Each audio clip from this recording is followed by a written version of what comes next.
Mesdames, Mesdemoiselles, Messieurs, bonjour. On est en public, on est en direct, on sera en replay dans les jours à venir. Au cœur de la SITL, c'est l'heure de la finale du Startup Contest 2022. Alors on gâte toujours les startups. Rien que le pédigré des membres et des supply chain managers ici présents sur la scène témoigne d'opportunités extraordinaires. Ils sont jeunes, ils sont moins jeunes, en tout cas ils innovent tous. Ils ont été présélectionnés pour venir présenter leurs solutions. Ils seront dans quelques instants ici même, nos candidats. Mais tout d'abord, nos supply chain managers. Alors certains sont des habitués, d'autres nous rejoignent, mais en tout cas je les accueille tous avec grand plaisir. Alors un habitué, Julien, bonjour, rapproche-toi puisqu'on se tutoie là, dans la vraie vie, du micro. Sois le bienvenu chez toi à la SITL, je te laisse te présenter et faire peur un peu aux startups en leur disant soyez bons les amis, parce que j'ai vraiment du pouvoir d'achat et de décision en supply tech. Présentation. Ouais, il faut coller, il faut y aller, ça va marcher. Ouais, bonjour à Jonathan, tous, Julien Morel, moi je suis directeur supply chain et nouvellement e-commerce CRM de Rimovac. Ah, vous ne m'entendez pas? Oui. Allez, il y a peut-être un problème de pile. Maison du groupe LVMH. Donc voilà, je suis ravi, ça doit faire 10 ans, Lionel, que je suis membre du jury, 10 ans qu'on se voit, donc ravi de faire votre connaissance. Merci pour ta fidélité, merci de prendre du temps pour auditer et puis soulever le capot de nos startups pour voir ce qu'il y a vraiment en dessous. Les questions, ce sera après les sessions de pitch. Alors notre habitué également, j'accueille toujours avec grand bonheur. Bonjour Bertrand. Bonjour, bonjour à tous et à toutes. Donc, je suis Bertrand Regnault, j'ai en charge la supply chain d'Agro Mousquetaires. Donc Agro Mousquetaires, c'est le pôle industriel du groupement des Mousquetaires et donc on fabrique des produits de la MDD pour nos enseignes, mais aussi pour d'autres enseignes. Et je suis ravi d'être là et je pense qu'on va avoir un beau programme. Ils ont intérêt, sinon on quitte la scène, on les laisse seuls, les startups. Exactement. Non, mais je crois que vous avez présélectionné les dossiers, il y a du lourd encore cette année. Un petit mot d'ailleurs, je vois Exotech, moi je me souviens, ça ne nous rajeunit pas non plus, mais ça fait pas si longtemps qu'on leur avait remis ici, 4 ans, voilà, précise Xavier. Ils étaient combien? 12 à l'époque dans la boutique, le prix de la meilleure startup. Donc vous voyez qu'il y a quand même plutôt du nez. Bonjour Gabriel, tout va bien? Oui. Bon, on va changer de micro parce qu'il a peut-être un souci de pile celui-ci. Allez. Oui, donc Gabriel Schumacher, le directeur supply chain de BSH Électroménager, donc le premier fabricant européen des marques Bosch, Siemens, Neff et Gagno en électroménager. Et toujours curieux des nouvelles technologies, de la logistique 4.0. Et c'est pour ça qu'à ce titre, j'adore être dans ce jury des Startup Contest. Et nous adorons t'accueillir, donc tout va bien. Tu es en famille ici, la grande famille de la supply chain. Alors l'homme est souvent partout, sur tous les territoires, sur tous les continents. Il détecte pour vous des startups pour les plus grands groupes. Il s'appelle Fabien Asnou et on l'adore. Bonjour Fabien Asnou. Bonjour à tous. Donc, ça nous arrive de voyager à l'autre bout du monde avec Marc Lionel, donc voilà. Même si avec le Covid, on a un peu moins voyagé dernièrement, quand même, pour le coup. Donc, mais vivement Las Vegas 2023, on y sera, Barcelone aussi. Donc partenaire depuis 4 ans maintenant du prix de l'innovation. Nous, Spring Project, notre métier, c'est de faire de la veille dans la filière à l'échelle mondiale. Donc on veille plus de 1000 startups dans le monde, un peu plus de 700 en Europe pour donner un peu un ordre d'idée. Et très content d'être partenaire de RID cette année encore autour de ce programme fort. Parce que c'est un temps fort du salon SITL. Tous les ans, il n'y a qu'à voir le monde dans cette salle. Et en effet, Exotech, il y a 4 ans, c'était une petite entreprise et on est très fiers de voir ce que c'est devenu. Donc à notre humble niveau, on essaie de contribuer à la dynamique de l'innovation française au SITL. Bon courage à ceux qui vont pitcher. Les end-users, comme on dit en bon français, sont sur scène, mais les investisseurs, les intégrateurs sont présents dans la salle, regardent également les directs. Donc c'est devenu un moment de sourcing très important. Bonjour Xavier, merci également pour ta fidélité. Oui, bonjour. Bonjour à chacun. Je m'appelle Xavier Deric. Je suis en charge de la supply chain Europe du groupe Rexel. C'est un distributeur de solutions et de matériel électrique. Voilà, je vais parler plus près. Et je dois être depuis plus de 10 ans dans ce jury. Et dans ma vie, je n'ai su faire que de la supply chain, puisqu'avant j'étais Carrefour, j'ai été dans l'industrie agroalimentaire et j'ai commencé chez des transporteurs. Donc voilà, je peux témoigner qu'on peut avoir une vie riche et intéressante dans ce métier. On est plutôt heureux dans cette industrie qui ne la ramène pas souvent, mais qui a un petit coup de Covid, un petit coup de voilà, on ne va pas rappeler des mauvais souvenirs de la logistique, mais Voilà, des canals de Suez, etc. On voit tout de suite que la supply chain, ça n'est pas un détail dans la vie des entreprises. Bonjour Eric et bienvenue et merci pour ta fidélité également. Bonjour, donc Eric Ballot. Alors moi, je n'achète rien. Je suis professeur aux mines de Paris, donc je suis scientifique et j'interviens également à l'université d'Hong Kong et à Georgia Tech en fait à Atlanta et j'arrive directement, quasiment directement d'Atlanta. Mais je ne peux pas rater la SITL. Ah ben ça serait, ouais, c'est sûr qu'on aurait effectivement été fort malheureux. Merci pour ta fidélité. Alexandre, bonjour. Également, eh bien, toujours à pied d'œuvre avec des schémas logistiques et des actions innovantes. Je te laisse te présenter, Alexandre. Oui, bonjour à toutes et à tous. Donc Alexandre Berger, je suis le postier de l'équipe.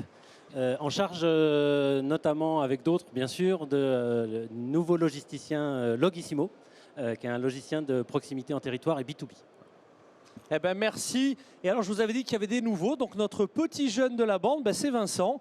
Bonjour Vincent Gufflet, présentation. Bonjour, bonjour à toutes, bonjour à tous. Ça faisait longtemps qu'on ne m'avait pas appelé le petit jeune de la bande, mais merci. C'est le cas, c'est le cas. En tout cas, ravi d'être avec vous. Je suis directeur des opérations du groupe Fnac Darty, direction qui comprend en particulier la supply chain. Et donc, je suis ravi d'être avec vous pour décerner ce prix. Merci. Merci Vincent, merci à vous tous. Merci d'abord pour avoir fait ce travail de présélection. On a un ou deux absents, leur nom s'affiche et on les remercie également parce qu'ils ont participé à la présélection de nos candidats. Et bien maintenant, alors je ne sais pas Jonathan en régie, si on a, lorsqu'on appelle nos candidats un petit peu de musique, il me répond oui, il est super réactif. Eh bien écoutez, on va, alors vraiment, je compte sur vous mesdames et messieurs, pitcher. Ils auront 5 minutes. 5 minutes, c'est long. D'habitude, moi, je compacte 90 secondes. On l'a dit, cette année, on tente un nouveau format parce que vous voulez en savoir plus. Donc, 5 minutes de pitch. Si vous faites moins, c'est pas grave. Si vous faites plus, la sécurité est là. Vous voyez le gros chien, là, on le lâche. Non, je plaisante. Et 2 minutes de questions. Du coup, ça fait pas beaucoup. Hein. Donc, vos questions, questions rapides, réponses rapides. On commence tout de suite. Je vous demande, mesdames et messieurs, d'accueillir sous vos applaudissements, la zapette est là pour le candidat, eh bien, le premier de nos candidats. Vraiment un tonnerre d'applaudissements pour Aptoptima, mesdames et messieurs, en musique, s'il vous plaît.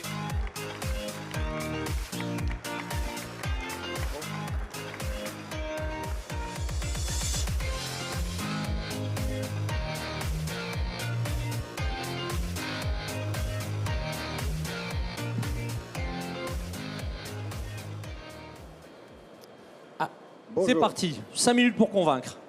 Alors, la performance opérationnelle, c'est un enjeu majeur pour toutes ces industries qui sont rassemblées ici à l'ECTL.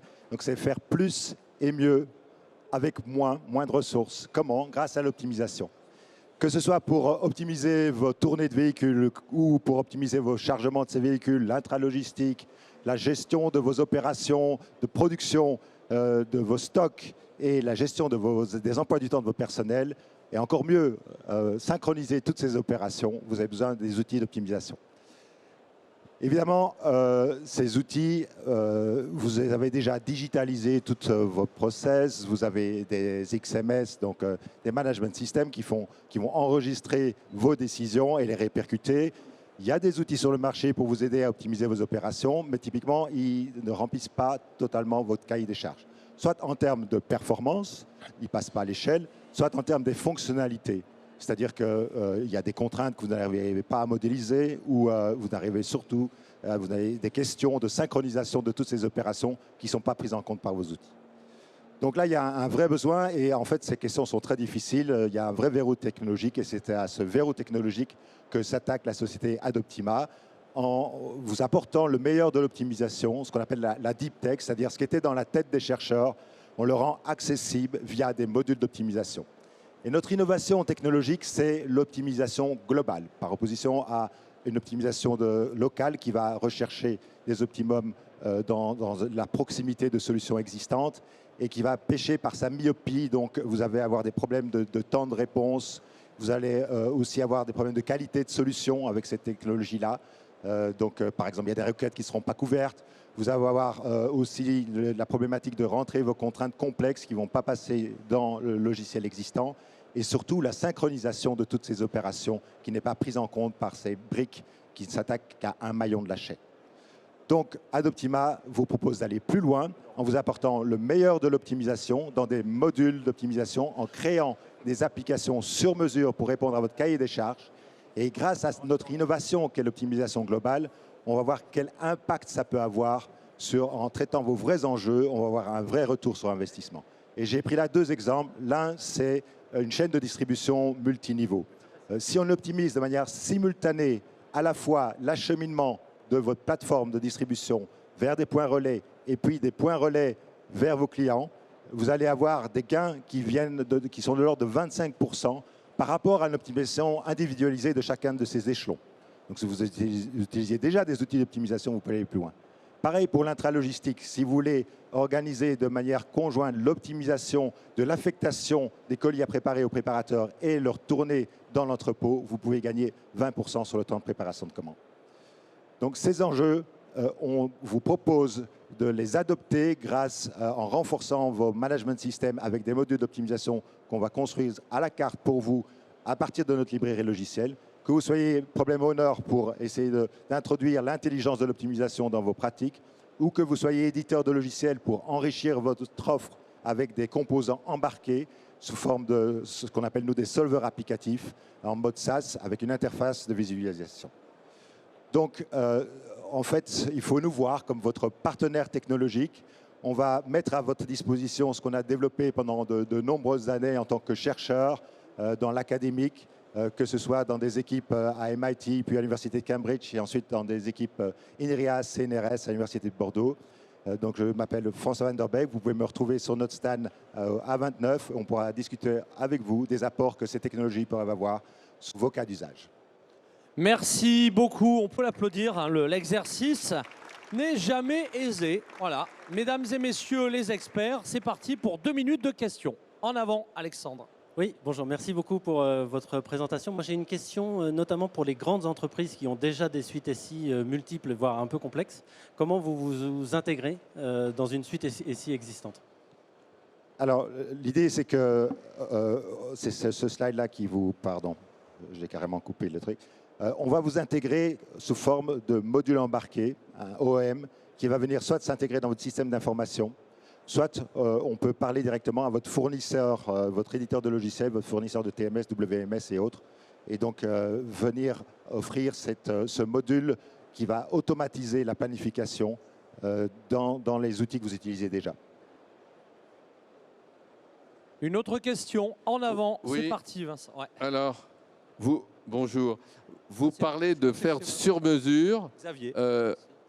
Comment arrivez-vous à expliquer cette prestation? Comment vous essayez d'avoir une offre commerciale pour faire du sur-mesure? Réponse courte, Vincent, une deuxième question, si on veut tenir. En fait, on a une librairie logicielle qui est déjà prête à l'emploi et il suffit d'assembler notre jeu de Lego et toutes les applications se ressemblent. Donc, en très peu de temps, en le temps que d'autres mettent pour intégrer leur application sur l'étagère, nous, on va vous la fabriquer à mesure. Il reste 44 secondes. Vincent, Eric, si les réponses sont courtes. Oui, vous avez une solution qui fait tout, visiblement, tout type d'optimisation, ou beaucoup de choses en tout cas. Pourquoi ce serait mieux d'avoir une solution qui fait tout plutôt que des solutions spécialisées?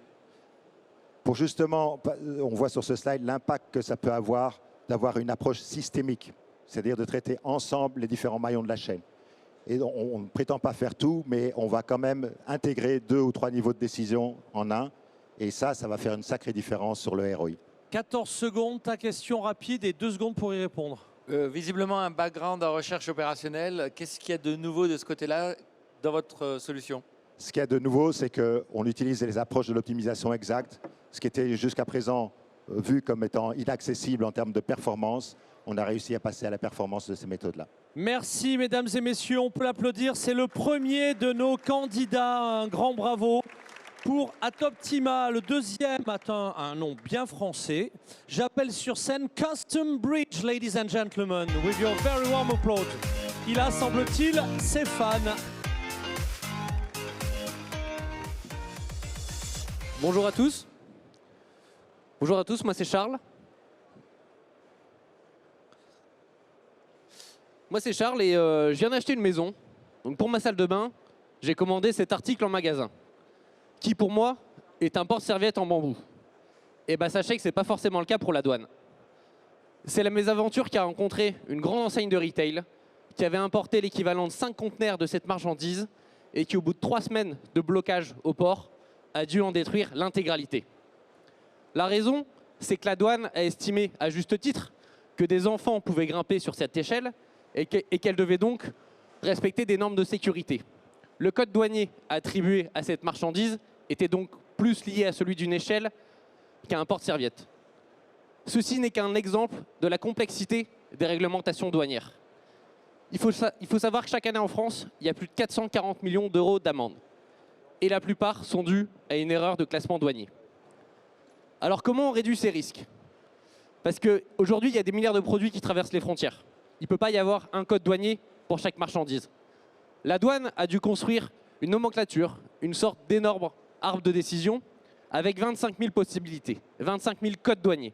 Et en fonction de ces codes, vont donc découler des mesures et des droits de douane. Mais du coup, comment choisir le bon code pour sa marchandise? Eh bien, chez Custom Bridge, grâce à l'accompagnement d'experts du domaine douanier, mais aussi d'acteurs métiers, on a développé une solution qui combine la puissance de l'intelligence artificielle, capable de traiter une masse conséquente de données, à l'expertise de l'être humain, qui va, lui, savoir prendre la décision.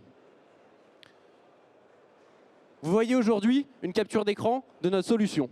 Donc on est sur un logiciel SaaS, où il y a un moteur de recherche textuel. Donc ici, dans cet exemple, si j'ai tapé cendrier dans notre moteur, il va suggérer 5 possibilités de code douanier. Vous voyez qu'ici, tous les codes proposés sont classés autres, comme un tiers des codes de la nomenclature douanière. Comprenez bien l'enjeu d'aide à la décision pour les utilisateurs. Une des forces de notre outil, c'est qu'on va être capable de mettre en face des décisions de classement qui ont été traduites dans les différents langages de l'Union européenne, avec aussi des visuels pour orienter l'utilisateur. Là où on va plus loin, c'est qu'on est aussi capable de mettre en face, via un aperçu géographique, les différents droits de douane et mesures en vigueur en fonction du pays d'origine. Ici, dans cet exemple, on voit que si le cendrier a pour origine l'Algérie, il existe une préférence tarifaire, soit des exonérations de droits de douane, contrairement à d'autres pays pour lesquels le droit de douane sera de 12%. Aujourd'hui, chez Custom Bridge, on a donc développé des solutions de compliance, de conformité, notamment autour du classement douanier, qui est une des étapes clés de la déclaration douanière. Et on se lance depuis peu, justement, dans une solution opérationnelle grâce au partenariat qu'on a lancé en début d'année avec Sojet pour un produit qui s'appelle Oki Duty. Cette étape-là est une étape clé pour nous dans notre développement parce qu'elle va nous permettre de récupérer de la data des saisies de déclaration douanière pour aller plus loin et proposer une solution stratégique d'aide au sourcing pour les entreprises. Dans l'exemple que j'ai pris juste avant au niveau du cendrier, eh ben on pourra mettre en face, en plus des droits de douane de l'exonération qui est présentée, des fournisseurs. Et pour atteindre cet objectif de solution stratégique, on est aujourd'hui en recherche... Non, Hélène. Oui, voilà, on est en recherche de 500 000 € pour pouvoir atteindre cet objectif d'outil stratégique. Si je devais résumer en quelques mots notre mission chez Custom Bridge, c'est en fait de faire en sorte, grâce aux nouvelles technologies et notamment à l'IA, de faciliter la douane, de la rendre plus accessible, plus compréhensible pour tous, afin qu'elle ne soit plus perçue, comme pour la plupart, comme un centre de coûts, risqué, anxiogène, vecteur de stress, mais qu'elle puisse devenir une source d'opportunités pour les entreprises. Ce qui va permettre pour elles de diminuer leurs risques, d'avoir un sourcing plus intelligent, un sourcing plus proche, qui va permettre d'avoir une approche éco-responsable. Alors si vous aussi, ces enjeux vous paraissent importants et que vous voulez être acteur de ce changement, votez pour nous. Bravo, bravo, bravo. Hein, pas mal, hein? À l'échelle de vos groupes, hein, 500 cas, c'est rien. Vous mettez, allez, 25 chacun. Vous créez un petit conglomérat et puis voilà, vous fondez l'entreprise. 2 minutes de questions. Allez, c'est parti. On commence avec Bertrand. Alors, en utilisant votre solution CB, quels sont les gains que je peux avoir et comment vous les valorisez? Alors, il y en a plusieurs. Déjà, on adresse aujourd'hui différents acteurs, à la fois les commissionnaires en douane, mais aussi les chargeurs, les importateurs directs. Pour les commissionnaires en douane, ça va être notamment le gain de temps, l'efficacité dans la façon de trouver le bon code douanier, mais aussi pour lui de rassurer le client en disant grâce à CustomRidge, je me fais un dossier de classement qui permet de répertorier pourquoi à l'instant T, le 7 avril, j'ai classé mon cendrier sur tel code douanier. 4 questions à venir, des réponses courtes. Vincent, voilà, Fabien, Xavier et Eric, s'il reste du temps. Ok, donc rapidement, vous parlez de diminuer le taux d'erreur finalement. Est-ce que vous avez un indicateur avant, sans votre système et avec votre système? Un indicateur chiffré? Alors aujourd'hui, on n'a pas encore assez de recul pour vous donner un indicateur là-dessus. Ce qu'on est capable de prouver, c'est qu'on va 3 fois plus vite pour trouver le code douanier. Et on est capable de proposer aussi de l'audit de base douane qui vont faire diminuer les erreurs de classement au niveau de nos clients. Fabien, Xavier, Alexandre, a pris également Eric, beaucoup en forme là, nos jurés. Là. Tout le monde, vas-y, on y va. Allons se dépêche, hop, hop, hop, hop. Désolé. Je suis un peu surpris, il n'existait rien sur le marché de la douane parce que juste là, je vois un panneau qui s'appelle Connex. Est-ce à dire qu'il y avait une brèche dans le système? Tout à fait. En fait, il y a aussi, aussi le fait que la douane est souvent perçue comme la 5e roue du carrosse. C'est ce qui fait qu'il y a eu peu d'innovation dans le domaine. Connex est un acteur historique du métier qui est justement très fonctionnel et très opérationnel. Mais nous, on a réussi à amener l'intelligence artificielle dans nos systèmes qui vont guider les utilisateurs et proposer des solutions avec une valeur ajoutée qui n'existait pas sur le marché. Il reste 16 secondes. Est-ce que vous proposez un abonnement pour la mise à jour? Comment vous voyez les versionnages de ça? Pour la mise à jour, en fait, se fait en automatique. On va chercher nos sources. Justement à la source au niveau de l'Organisation mondiale des douanes, de l'Union européenne, etc. Et donc c'est une mise à jour qui est quotidienne en automatique.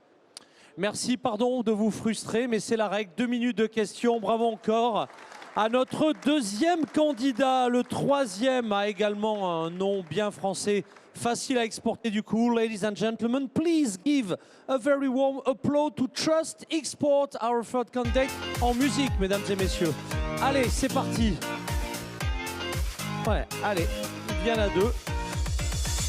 2 intervenants, 2 fois plus d'arguments. Bonjour. Bonjour, donc Olivier Charbonneau et moi-même, nous allons présenter la société eTrust Export.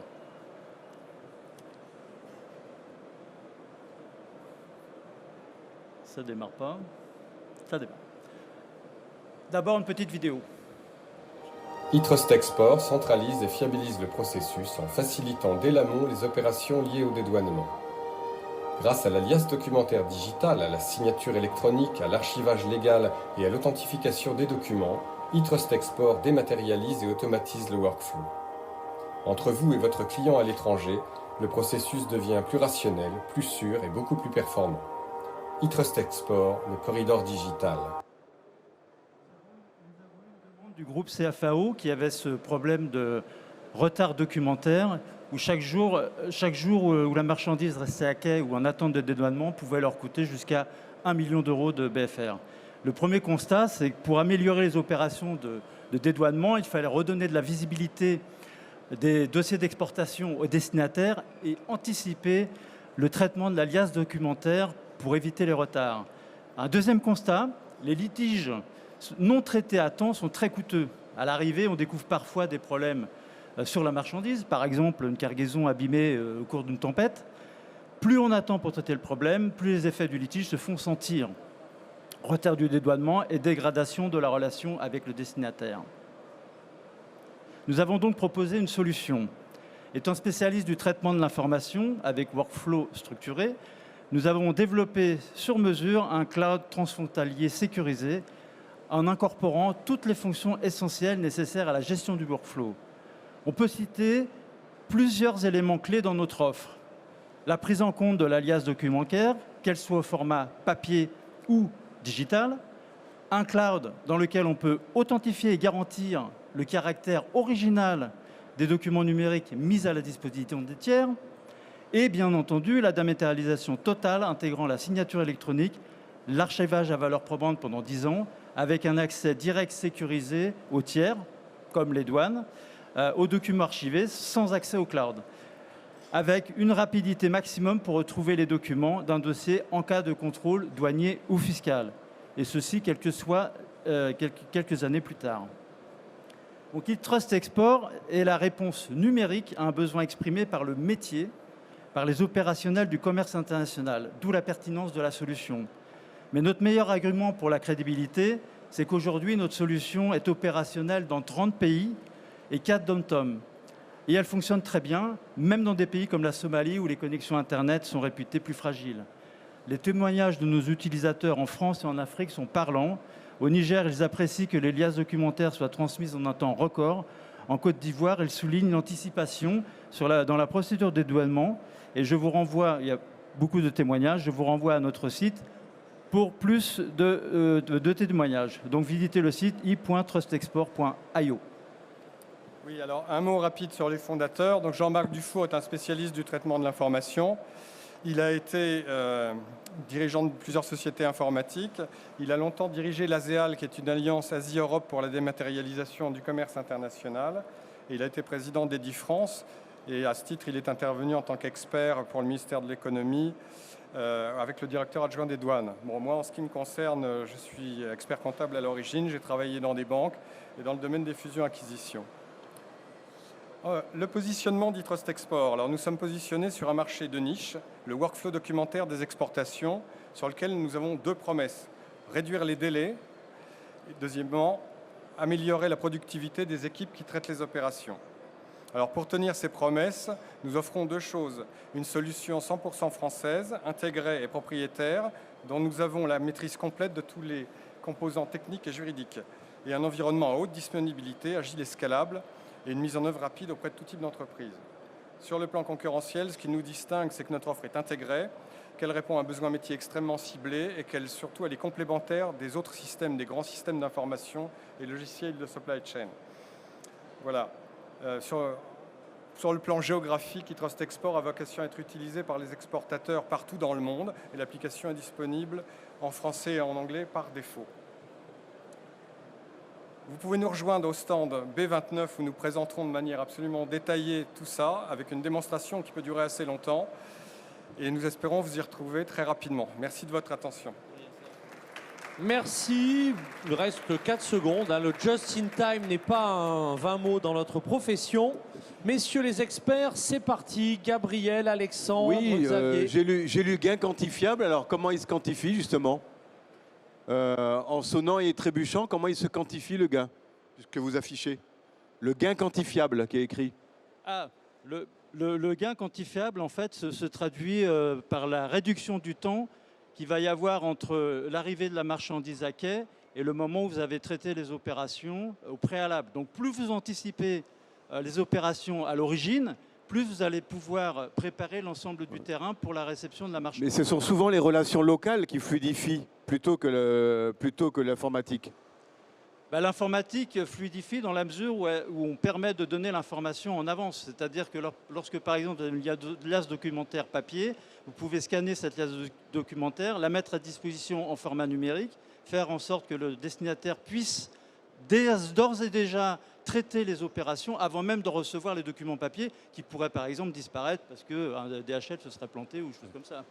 Bonjour. Pour une proposition de service, quel standard vous offrez pour une approche client?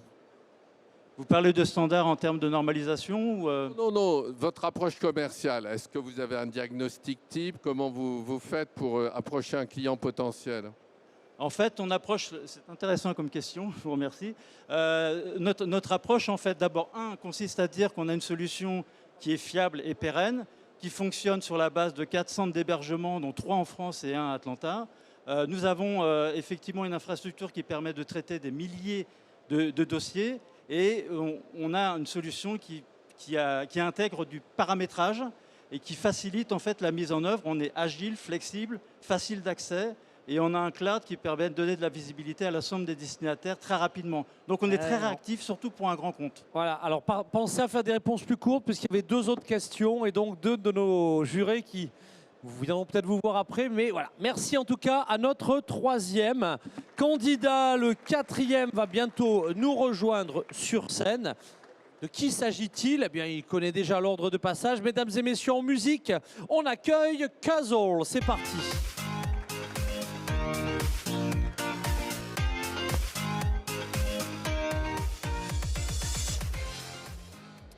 Oui, bonjour à tous. Je m'appelle Jacques Lecomte, je suis le CEO de Kazol. Quelles sont les problématiques de la logistique et du transport aujourd'hui? Parmi elles, on va retrouver la gestion de flotte, l'inventaire, l'état et le suivi du transport, les coûts et les délais de livraison, la gestion des alertes et des incidents sur le trajet notamment, le calcul des heures estimées d'arrivée jusqu'au dernier kilomètre et récemment et dernièrement, effectivement, de la géolocalisation des actifs. Toutes ces problématiques ont un point commun, c'est le temps réel. C'est ce pourquoi on a conçu et développé notre plateforme logicielle open source temps réel pour l'Internet des objets dédié à la smart logistique. Cuzzle aujourd'hui va venir connecter et optimiser votre chaîne logistique en temps réel au travers de 3 grandes fonctions. D'abord l'acquisition des données de l'Internet des objets au travers de capteurs, puis l'analyse et le traitement temps réel de ces données, et enfin une fonction de prédiction et de pilotage de votre chaîne logistique. La plateforme Cuzzle aujourd'hui est agnostique et interopérable. Elle va venir connecter vos actifs mobiles et immobiles, circulants, que ce soit des containers, des wagons, des camions, jusqu'à l'entrepôt. Elle va ensuite créer un jumeau numérique qui est une représentation numérique de votre équipement physique. Et à partir de ça, il va y avoir tout un ensemble de fonctionnalités avec un moteur temps réel, de traitement, de calcul, pour en faire effectivement du pilotage et permettre notamment de déterminer la position géographique de vos actifs circulants, la gestion et l'inventaire automatisé de flotte, le statut par exemple également du transport en temps réel, le calcul des délais de livraison ou encore de l'heure estimée d'arrivée sur la plateforme cible.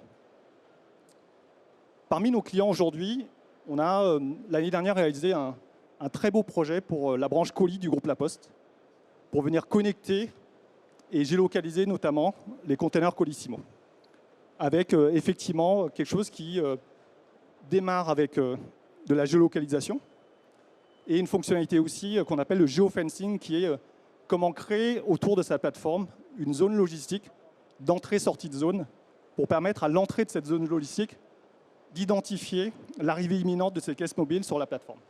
Et le geofencing, c'est un geofencing temps réel permis par notre plateforme Cuzzle et qui va également donner lieu ensuite à des calculs d'heures estimées d'arrivée sur la plateforme en temps réel. À gauche, ici, vous allez retrouver des tracés de caisses mobiles, des tracés effectifs, des routes effectives temps réel qui sont empruntées par les caisses mobiles. On n'est plus dans du déclaratif, là, on est dans de l'information remontée de manière fréquente sur la plateforme et qui vont identifier les routes réellement empruntées, qui vont également identifier les points d'arrêt ou les incidents et permettre une gestion de ces incidents sur le trajet et notamment également un calcul de l'heure estimée d'arrivée sur la plateforme.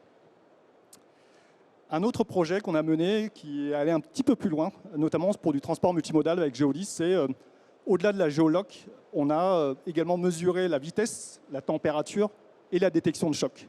Et ça, c'est plutôt intéressant pour permettre notamment à ce jumeau numérique de connaître l'état de votre transport en temps réel. Cuzzle, c'est une 50aine de clients aujourd'hui, créés en 2017. On a une équipe produit avec une 15aine d'ingénieurs et de docteurs en sciences de la donnée et en IoT. On est une French Tech de Montpellier, R&D à Montpellier. Une plateforme 100% open source qui est téléchargeable. On compte 500 000 téléchargements à ce stade. 2 millions de chiffres d'affaires cette année à peu près et on a connecté environ 1 million d'actifs circulants. Le marché qu'on adresse aujourd'hui, c'est celui que vous connaissez sur la digitalisation de vos process, de l'industrie et de la logistique et du transport. Cet Internet de la logistique connaît une croissance record à 3 chiffres pour atteindre près de 300 milliards d'euros à horizon 2024. On porte l'ambition aujourd'hui d'accélérer vos innovations dans l'Internet de la logistique et d'améliorer l'efficacité et la transparence opérationnelle de votre supply chain.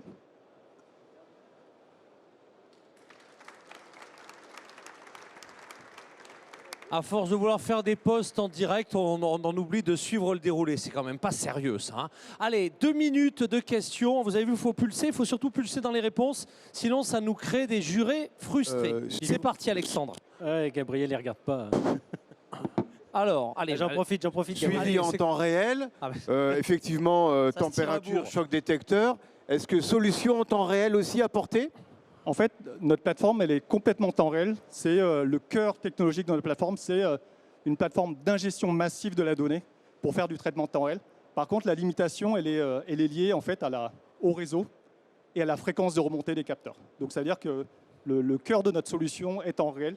Mais si je prends un exemple très simple sur les Colissimo, on est sur un réseau longue portée, basse consommation de type LoRa, et pour lesquels les remontées d'informations GPS ne sont pas temps réel. Et donc, réponse courte, on continue. Alexandre, Julien ensuite. Question super rapide. Vous avez donné des exemples sur du tracking d'assets assez lourds, des caisses mobiles, des camions, etc. Est-ce que vous avez un modèle économique pour tracer du plus petit? Oui, tout à fait. En fait, c'est la même plateforme et on fait également de l'intra-entrepôt. Donc, tout équipement peut être connecté. Et c'est le point essentiel, c'est notre plateforme elle est agnostique à ces technologies de capteurs. Et on peut connecter des remontées d'informations de CO2, de l'accélération, etc. Julien, donc on connecte également de petits assets et pas que des gros assets. Il reste 46 secondes, donc il faut vraiment faire court. Est-ce que vous connectez également aux infrastructures et quel gain vous avez déjà pu prouver? Quand vous dites infrastructure, vous pensez à quoi?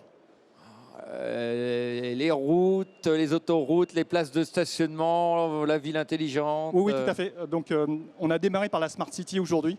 Et effectivement, c'est nouveau pour nous de se lancer dans la partie logistique et transport. On compte à ce stade à peu près 1800 collectivités qu'on connecte. Et on connecte par exemple les places de stationnement dans le Finistère. Julien, rapidement. Est-ce que vous avez réfléchi à des use cases côté chargeur pour l'e-commerce, par exemple? En 10 secondes. Non, pas vraiment en fait. Mais par contre, ce qu'on peut anticiper, c'est toute la réflexion sur notamment le drive ou la réflexion d'intégration avec la chaîne d'achat sur l'e-commerce. Désolé pour cette grande entreprise de frustration, Bertrand. C'est la règle. 2 minutes, merci. On applaudit notre candidat, hein, franchement. Alors, le suspense est à son comble. J'aimerais pas, messieurs les jurés, être à votre place. Alors, je dis messieurs parce que cette année, les amis, la parité est en péril. Hein. Il faut vite recruter des supply chain managers. Là.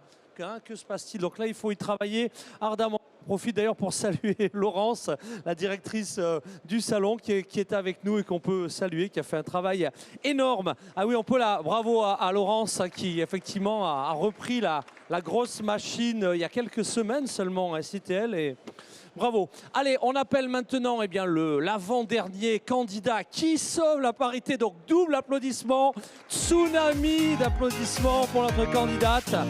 Et c'est la société Searoot. C'est parti, 5 minutes et 30 secondes de non. Ça, c'est pas vrai. C'est 5 minutes pour tout le monde. En avant. Bonjour à tous. Je m'appelle Eva Cadillac. Je suis la CMO de Searoot. Searoot est une start-up qui aide les chargeurs et les transitaires à réduire l'empreinte carbone du transport de marchandises. Et je vais vous expliquer comment est-ce qu'on fait ça. Avant de commencer, j'aimerais vous donner un petit peu de contexte sur la situation aujourd'hui. Le réchauffement climatique est un fait. Et d'ailleurs, le GIEC a lancé une nouvelle alerte avec son rapport cette semaine. Il faut savoir que le transport de marchandises représente 8% des émissions globales de CO2. La situation ne va pas aller en s'améliorant puisque, ne serait-ce que l'année dernière, sur la partie maritime, les émissions ont augmenté de 5% et le volume sur la partie maritime, d'ici à 2050, devrait être multiplié par 3. Si on continue à ce rythme, les émissions du transport de marchandises devraient être multipliées par 4 en 2050. C'est clairement pas une option pour les futures générations et il faut agir maintenant. Alors j'ai une question pour vous, messieurs. Dommage qu'il n'y ait pas de dames ici. Où en êtes-vous de votre réduction, de votre stratégie de réduction sur le transport de marchandises? Et ici, je vais prendre l'exemple d'un de nos clients qui est venu nous voir chez Searoot en nous disant « Comment est-ce que vous pouvez m'aider? Je ne sais absolument pas par où commencer pour réduire l'empreinte carbone du transport de marchandises sur la partie maritime. » Le souci aujourd'hui, c'est qu'avec les outils mis à disposition et les calculs pour calculer les émissions du transport de marchandises, notre chargeur ne peut absolument pas mettre en place une stratégie de réduction. Pourquoi? Pour acheminer sa marchandise de Shanghai à Rotterdam, notre chargeur va avoir différents services par lequel acheminer sa marchandise. Il va avoir différentes options avec différents navires, avec différents transporteurs et différentes distances. Il est impossible, en utilisant des moyennes de moyennes, d'effectuer des rapports précis pour mettre en place des stratégies de réduction. C'est là où Searoot intervient. On va mettre en place des calculs avec des données granulaires et on va calculer les émissions de CO2 au niveau du navire en prenant les distances réellement parcourues par ces navires et les vitesses réelles à laquelle ces navires ont navigué tout au long de la distance. Un rapport d'émissions précis avec des calculs précis permet de mieux mesurer, permet de comparer et de réduire les émissions de CO2 du transport de marchandises. Alors on va aider notre chargeur en 3 étapes. La première étape, c'est ce que je vous disais, c'est déjà bien calculer de façon précise les émissions de CO2 avec un rapport. Aujourd'hui, nos rapports sont accrédités par le Smart Freight Center, conformes avec le GLEC. Oh, pardon. La deuxième étape, ça va être de donner de la visibilité à ces chargeurs, de mieux planifier au moment du booking, mais aussi au moment des appels d'offres, pour leur donner la visibilité au même titre que les prix ou les temps de transit avec le CO2. Et enfin, la troisième étape va être d'améliorer et de réduire, basé sur des données passées et prédictives, pour réduire les émissions de CO2 et mettre en place de réelles stratégies avec des objectifs. C'est les outils ici que nous mettons à disposition de nos chargeurs. Ici, vous avez un exemple de reporting. Sur ces reportings, on va aider notre chargeur à bien analyser ses émissions de CO2 par trade lane, par région, par transporteur, pour voir où est-ce qu'il peut s'améliorer et où est-ce qu'il a moins bien effectué ou moins bien, en tout cas, atteint ses objectifs en termes de CO2. Ici, c'est une de nos web apps. Au moment du booking, le client, le chargeur, va avoir la possibilité, c'est ce que je vous disais tout à l'heure, d'un point A à un point B, il va avoir différentes options avec différents services et différents transporteurs. On leur donne aujourd'hui la visibilité sur les émissions de CO2 pour pouvoir enfin comparer en termes de transit time les différents services mis à sa disposition et aussi en termes de CO2. Au moment des appels d'offres aussi, on va permettre à notre chargeur d'avoir de la visibilité sur le CO2 et de pouvoir mettre des risques CO2 par transporteur maritime. Ici, vous voyez sur cet exemple, le transporteur maritime numéro 1 aura un risque plus élevé parce qu'une flotte plus âgée que le transport numéro 2 en termes de risque CO2. L'objectif ici est de vraiment donner la possibilité aux chargeurs de prendre des meilleures décisions en termes de CO2 basées sur la donnée. La troisième, bien sûr, étape, ça va être de se baser sur ces reportings avec des calculs précis pour pouvoir améliorer pour les prochaines expéditions sa stratégie et réduire les émissions de CO2. On a permis à notre client de réduire ses émissions de CO2 de 20% en mettant en place cette stratégie. Aujourd'hui, la solution de Searoute est accréditée, elle est disponible via API ou bien on peut recevoir la donnée et traiter pour notre chargeur sa donnée et lui fournir des résultats CO2. En tant que client, nous avons des chargeurs, nous avons des transitaires et nous avons aussi des transporteurs comme CEVA, CMA CGM ou bien encore Rocket. On a une équipe de docteurs, d'ingénieurs pour vraiment mettre l'accent sur notre produit et toujours améliorer nos services, supportés par une équipe de sales et marketing. Je suis disponible sur le stand numéro 30 pour répondre plus précisément à vos questions si vous en avez par la suite. Merci. Il y en aura par la suite, mais à n'en pas douter, il va y en avoir tout de suite. Messieurs, c'est parti pour 2 minutes de questions. Oh, rapide, j'espère. Et alors là, du coup, voilà. Merci Gabriel. C'est parti. Merci oui, Eric. Est-ce que ça rentre dans un standard, ce calcul?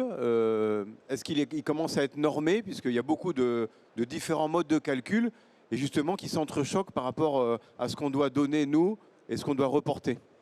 Alors, tout à fait. Vous mettez vraiment le doigt sur le problème aujourd'hui. Il n'y a pas de norme ISO aujourd'hui en termes de calcul des émissions de CO2. Donc, tout le monde y va un petit peu de son calcul. Il y a un standard aujourd'hui qui est fait par le Smart Freight Center, donc qui s'appelle le GLEC, le Global Logistic Emission Council, qui est vraiment un cadre pour calculer les émissions de CO2. Il y a quand même un souci sur ces calculs qui sont faits à base de moyenne, c'est ce que je vous disais. Et c'est là aussi que Searoute vient apporter de la précision dans les calculs. Ces calculs sont aussi accrédités par le Smart Freight Center.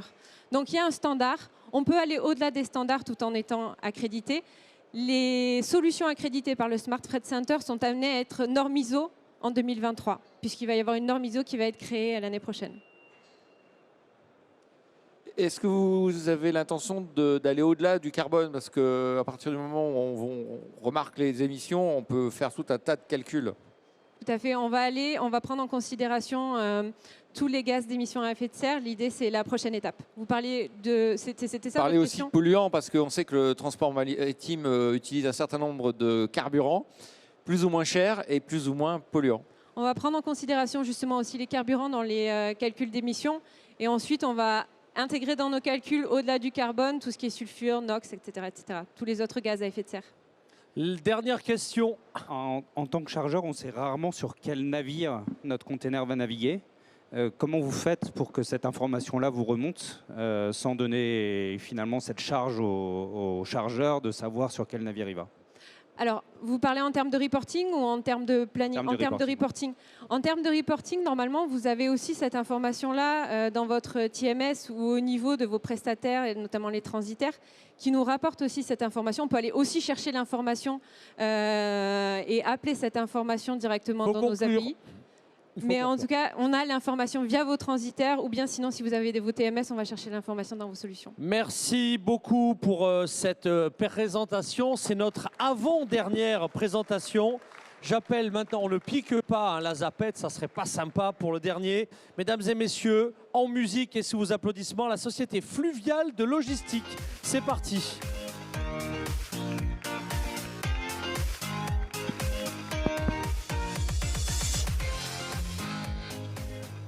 Bonjour à tous, j'ai un peu le trac.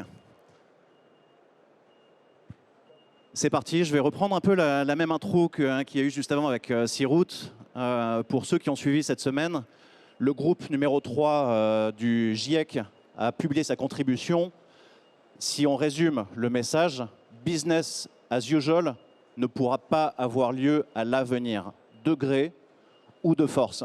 C'est appuyé par le PTEF, le plan de transformation de l'économie française, qui, sur le fret, précise qu'il faut amplifier le report modal de la route vers le ferroviaire et le fluvial, qui sont des solutions qui émettent moins. Voilà pour l'intro. Je suis Pierre-Laurent Badin, je suis officier de la marine marchande. J'ai navigué sur des porte-conteneurs de 300 mètres à l'international. Et après, j'ai eu une deuxième vie plus entrepreneuriale, puisque j'ai fait le master spécialisé HEC Entrepreneur, à la suite de quoi j'ai créé une première boîte. Et j'ai pris des directions opérationnelles de filiales, notamment en France et à l'étranger. Aujourd'hui, j'élève 2 enfants et j'ai fait ce choix fort avec mes associés, dont un est ici, de travailler sur l'amélioration de cette chaîne logistique. La logistique urbaine, aujourd'hui, c'est un marché de 20 milliards d'euros qui est appelé à croître au moins pour les 10 prochaines années. On estime une croissance de 8% par an et en même temps qui génère 30% de la pollution en centre-ville et 20% de la congestion. C'est colossal. En parallèle, on observe ça. C'est magnifique, c'est le fleuve, une très belle infrastructure qui est tristement vide. Alors qu'en CE2, M. Harfeuil, mon prof de CE2, m'apprenait que un convoi fluvial de 4000 tonnes peut remplacer des centaines de camions. Et cette question nous est restée, mon associé peut en témoigner, pendant des années. Pourquoi est-ce qu'il n'y a pas plus de bateaux sur la Seine? Alors pourquoi c'est une bonne solution? Tout simplement, et c'était l'introduction, le transport fluvial est le transport terrestre le moins émissif à la tonne kilomètre parcouru. C'est le plus propre, à la fois sur les gaz à effet de serre, mais aussi sur tout ce qui est pollution nocive, les particules fines. Et donc c'est à la fois un enjeu environnemental et un enjeu de santé publique. Donc un point pour le fluvial. Deuxième point pour le fluvial, c'est cet enjeu d'infrastructure. Les bateaux naviguent sur une infrastructure qui aujourd'hui est sous-exploitée. Il y a beaucoup de place pour faire naviguer des bateaux. En revanche, les camions sont sur la route, génèrent de la congestion et de l'accidentologie, des nuisances sonores et visuelles aussi. En déportant le trafic vers le fluvial, pardonnez-moi, on diminue ses externalités négatives. Juste un chiffre, on estime à 1 milliard d'euros le coût de ces externalités, de l'ensemble de ces externalités négatives, un coût porté par la société. Mais c'est bien joli, c'est une super solution, le fluvial. Pourquoi on n'en fait pas? Ce n'est pas à vous que je vais l'apprendre. Le coût de la rupture de charge est colossal. Aujourd'hui, le schéma routier roule directement en centre-ville. En passant par le bateau, il faut aller le charger, puis le décharger en centre-ville. Aujourd'hui, les solutions alternatives qui passent par le fluvial, dans le cadre de la logistique urbaine, il en existe, sont soit massifiées, emportent un certain nombre de palettes, mais ont des opérations de chargement et de déchargement qui sont beaucoup trop longues, et donc n'intègrent pas les chronogrammes de la grande distrib, soit trop petites, sur des quantités de marchandises qui sont faibles, mais avec des temps de manutention qui sont courts. Comme elles sont trop petites, elles ne peuvent pas répondre aux besoins de la ville, aux besoins de la grande distribution, qui se comptent en centaines de palettes. C'est cette équation, l'équation de la cadence et du volume, à laquelle nous nous adressons en développant un système de manutention automatisé de palettes embarqués sur le bateau pour transférer avec une cadence de 30 secondes par palette sur des volumes de plusieurs centaines de palettes. On travaille sur un bateau de 300 palettes et qui permet d'aller réduire le coût en temps et en argent de la manutention et donc de cette rupture de charge. Voilà notre innovation. Nous sommes 3 entrepreneurs à travailler sur ce projet. Nous sommes des armateurs et nous développons une flotte de bateaux destinés à la logistique urbaine à très faible bilan carbone, propulsion électrique et manutention électrique, pour aller livrer les centres-villes en réduisant le coût de cette rupture de charge. Aujourd'hui, en tout cas très prochainement, nous allons lancer notre levée de fonds pour porter ces financements. Voilà, on est sur un projet qui est assez capitalistique. Et à la suite de ça, on pourra avoir un premier bateau 100% électrique, comme je le disais, qui opérera en 2023. Et donc, dernier message, nous cherchons des chargeurs prêts à expérimenter et à mettre des palettes sur le fleuve. Merci. Bravo en tout cas à nos 6 candidats. Mesdames et messieurs, eh bien, les résultats, c'est dans quelques minutes, mais il y a encore 2 minutes de questions. Messieurs les experts, en avant la musique. Ouais, j'ai une question concernant la rupture de charge. À combien vous évaluez effectivement ce coût? Première question. Et la deuxième, c'est quel est le gain que vous apportez en réduisant cette rupture de charge? Alors, si la question est en euros, je ne vais pas savoir vous répondre précisément. Ce qu'on a vu, c'est qu'on a des matrices qui nous permettent de calculer. Je ne peux pas vous donner un coût comme ça. Il faut s'adapter aux différents schémas et je suis prêt à venir discuter lors d'une réunion de travail sur les volumes. En revanche, aujourd'hui, mon meilleur concurrent transfère une palette environ en 2 minutes sur le quai, au plus haut de sa forme. C'est ça qui permet de décharger 200 palettes en environ 5 et 7 heures, ce que l'on peut faire à 30 secondes par palette et donc en moins de 2 heures. Je vois bien l'accélération du temps de déchargement, mais on a aussi toujours les écluses qui sont fermées la nuit. On a toujours aussi des infrastructures portuaires qui sont saturées. Donc du coup, c'est uniquement un point d'accélération. Mais sur le reste, on a quand même beaucoup de ralentissement. Alors, je ne partage pas entièrement votre avis pour 2 raisons. C'est que l'infrastructure fluviale aujourd'hui se développe et tend à limiter la contrainte. Donc, c'est totalement vrai. Aujourd'hui, on ne peut pas naviguer la nuit sur certains biefs. En revanche, les contraintes tendent à disparaître et à ouvrir justement la nuit pour permettre de naviguer. L'objectif pour nous, c'est d'arriver tôt le matin. Les horaires qu'on vise permettent de naviguer. Deuxième sujet, l'infrastructure portuaire. Aujourd'hui, tous les ports poussent les amodiataires, donc les locataires, les entrepôts logistiques, à passer par le fleuve. C'est le cas, nous on est à Lyon aujourd'hui, la Compagnie nationale du Rhône oblige tous les amodiataires à se mettre sur le fleuve. Et donc nous sommes une solution justement pour ces amodiataires. On leur offre une proposition fluviale pour aller desservir les centres-villes. 16 secondes pour une dernière question. Plus de questions. Ah si, allez en avant. Alors j'ai une question peut-être bête, mais comment vous amenez les palettes à votre petit engin là, de manutention? Il faut qu'il y ait un humain quand même qui les amène sur une plateforme et ensuite c'est déchargé parce que vous rajoutez une rupture de charge finalement là. Alors en effet, là ce qu'on voit mal, parce que l'image est petite, c'est qu'il y a à l'intérieur un convoyeur à palettes qui charge, qui sert de chargeur, et un autre point qui n'est pas illustré, c'est des robots autonomes de manutention sur le quai, on doit faire la vidéo. Voilà, messieurs les jurés, on peut applaudir notre dernier candidat, on peut applaudir les jurés. Ah ben, vous ne la connaissez pas encore tous, donc moi j'ai proposé à ce que Laurence, eh bien, la directrice du salon, nous rejoigne. Bon, ben, première SITL, premier Startup Contest, comment ça se passe? Il y a de bonnes vibrations depuis le démarrage du salon? Il y a d'excellentes vibrations. Alors déjà, je voulais remercier toutes les sociétés parce que c'est un exercice qui n'est pas forcément facile. Bravo. Bravo, vous tenez le délai. Et puis, vous nous faites des présentations quand même de très grande qualité avec des produits de grande qualité. Donc ça, merci beaucoup. Et je pense qu'il va y avoir encore pas mal de discussions ce midi parce que j'ai vu quelques petites différences par rapport aux dossiers présentés et les présentations orales sont un petit peu différentes. Donc je pense qu'il va y avoir un petit peu de débat ce midi. Et merci aux membres du jury. Vous êtes tous là au complet. Alors c'est vrai qu'on nous a dit qu'il n'y a pas de femmes. Donc là, on va voir. Ouais. Mais on a la crème. Oui, je suis là. Voilà, bah merci. Mais on a la crème de la crème. Merci beaucoup. Merci en tout cas. Merci Laurence Gaborio, directrice de la SITL. Merci à vous d'avoir assisté nombreux. Alors vous attendez impatiemment les résultats. Eh bien, je vous propose de vous armer de patience puisque je vous rappelle qu'ils seront annoncés tellement à 16 h ici même sur le plateau. Donc profitez évidemment de ce suspense, eh bien, pour aller visiter, oui, exactement, eh bien, pour aller visiter le salon, pour rencontrer les partenaires. Je vous rappelle eh bien, qu'à gauche de l'entrée, vous avez le showroom 360, où vous avez 20 innovations majeures, la Drone Valley, l'entrepôt du futur, le circuit test. 20 innovations qui sont toutes présentées également, alors en 90 secondes chrono. N'hésitez pas, si vous êtes amateur d'innovation, eh bien, c'est aussi là que ça se passe.